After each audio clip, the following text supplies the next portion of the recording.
All right, let's make a planet. Easy peasy, let's do this. Hello, I'm your host, and this is my channel. As easy as clicking a Lego into place, our Earth seems like it's always been here. It's easy to forget that our home planet is itself a work in progress, a hunk of space rock cobbled together just over 4 billion years ago, out of a disk of spinning gas and dust. But even that process seems almost instant when held up against the mind-boggling timeline of the universe as a whole. Here's what happened before Earth. First, a word of warning. What follows is a lot of science. But don't worry, I'll guide you through it all. And if you learn something new, please share this video with a friend. That helps us out. And thank you. Okay, let's rewind time beyond the birth of Earth. In fact, let's rewind time so far that we leave the universe as we know it in the dust. Because believe it or not, at one point, our universe contained none of the stuff we take for granted today. We're talking no water, no air, no gold, bling for your grill. And most importantly, no people. Just a bunch of hydrogen and helium, and not much else. You see, all the other chemical elements that make life and bling possible hadn't yet been invented. Here's how it went down. About 13.8 billion years ago, the universe was born in the Big Bang. Now it's hard to picture, because we can't really imagine anything existing outside of time. But the Big Bang wasn't an explosion in space. It was the creation of space itself. Everything we know of started as a single point of infinite density and heat. It was called a singularity. Scientists have theories about what might have caused the Big Bang, but honestly, it's impossible to say for sure. So let's just take their word for it. The universe was born in a hot instant and expanded, cooled, and got a lot bigger. But here's the thing. Right after the Big Bang, the universe looked very different than it does now. For starters, it didn't contain the full periodic table of elements. There was mostly hydrogen and some helium. All the other elements that make our world go round hadn't even been thought of yet. No carbon, no oxygen, no gold. Gold, which brings us to our next point. Stars had not yet been invented either, and without stars there was no way for more complex elements to be formed. You see, stars are like the crucibles of cosmic creation.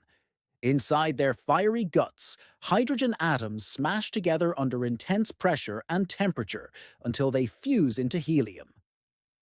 Helium is the second element on the periodic table. Once a star runs out of hydrogen fuel, it fuses helium into increasingly heavier elements until it's made enough iron. The exact process varies depending on the size of the star. But basically, after creating a bunch of iron, the star has nothing left to do but die. Now, here's the kicker. While stars are alive, they keep their elements tightly locked up inside. But when they die, many of those elements get flung into space.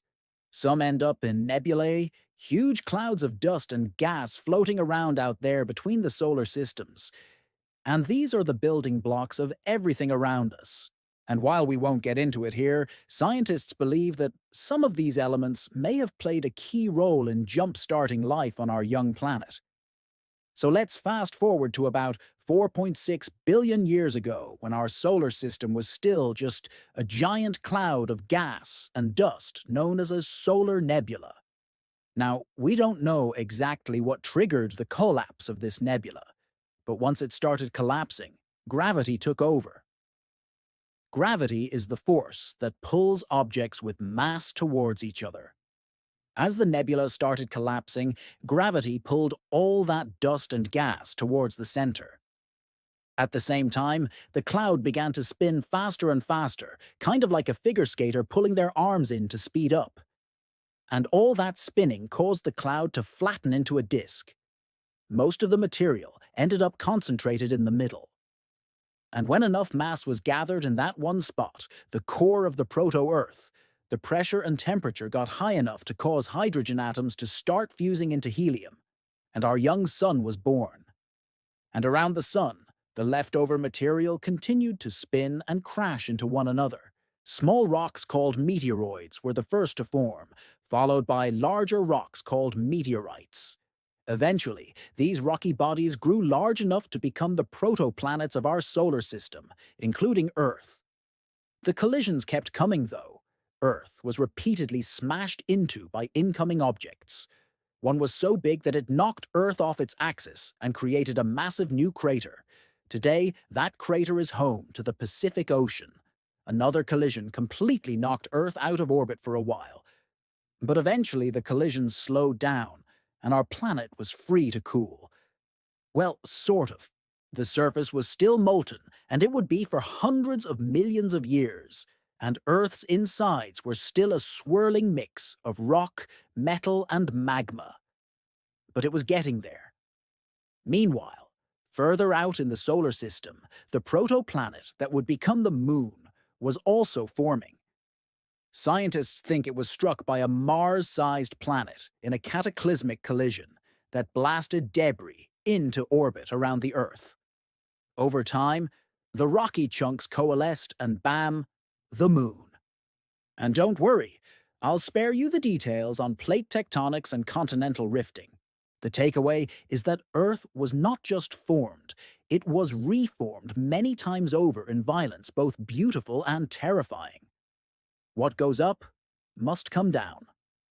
We know that Newton's apple fell to the ground, but did you know that falling apples helped scientists understand how Earth's gravity works? Learn how gravity affects everything from ocean tides to orbits of satellites and even black holes. The first law of motion says that an object at rest stays at rest, and an object in motion stays in motion with the same speed and in the same direction unless acted upon by an unbalanced force. All right, let's get back to the show. Let's fast forward to a few 100 million years into Earth's history. The planet is still pretty hostile. Volcanoes spew poisonous gases.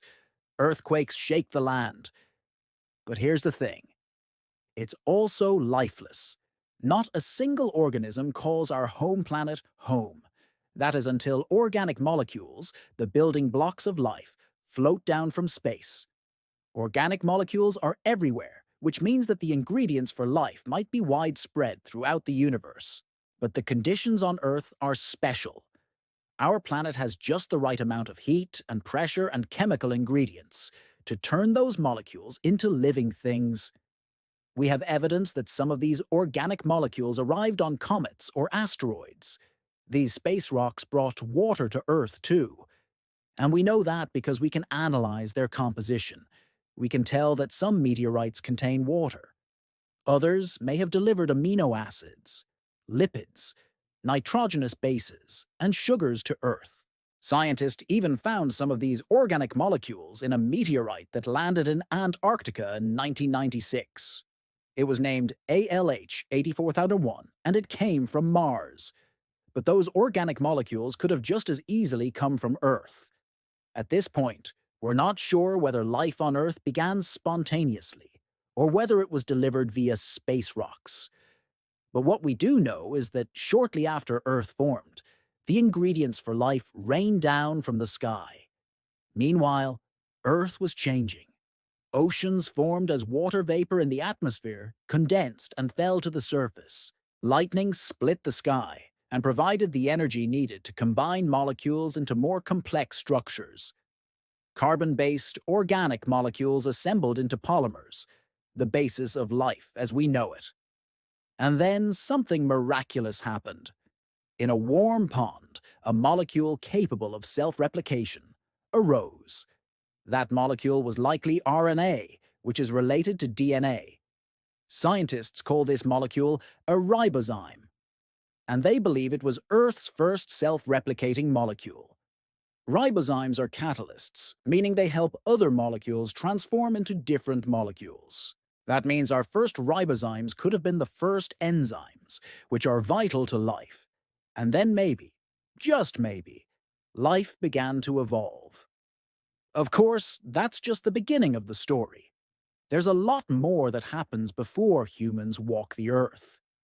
If you want to see the next chapter, be sure to subscribe and stay tuned for the next episode of Origin Earth, where we explore the story of the first human. This is Owen, who will see you next time on Origin Earth. Look to the beginning. This program was produced by our digital studio.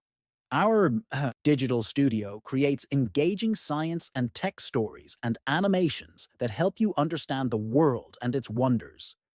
Watch more of our educational videos on our channel, and don't forget to subscribe to get notified when we upload new videos.